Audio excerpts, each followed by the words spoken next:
maadaama safar nahay noo sheekee waruntada macal noo sheekay waan caajisnay maalmaha kamid ah nin maareeya ayaa xoghayntiisa u sheegay in ay safar shaqo aadi doonaan sabtidii axadda haye gabadhii xog ahayntahayd waxay wacday ninkeedii una sheegtay inay aadi doonto safar shaqo sabtidii axadda ninkeedii waxa uu wacay gabadh uu qurbasire ku qabay una sheegay inay xaaskiisa aadi doonto safar shaqo sabtidii axadda ay wara qaadan doonaan waqti aad gabadhii qurbasirada ahayd waxay wacday wiil yar oo ay cashir u dhigi jirtay una sheegtay sabtidii axadda in uu fasax yahay wiilkii yaraa isna wuxuu wacay awowgii oo ahaa maareeye una sheegay sabtidii axadda in ay macalmadii fasax tahay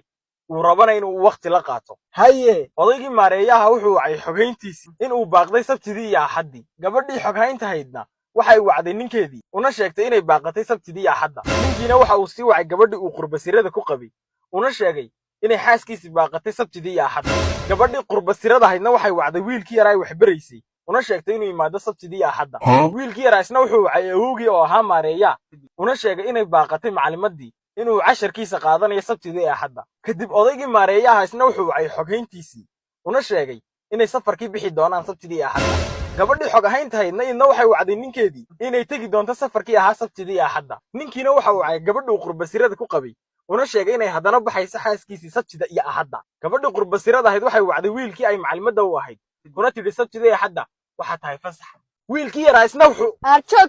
joog ma noo sheekee marka odhan misana dawaqi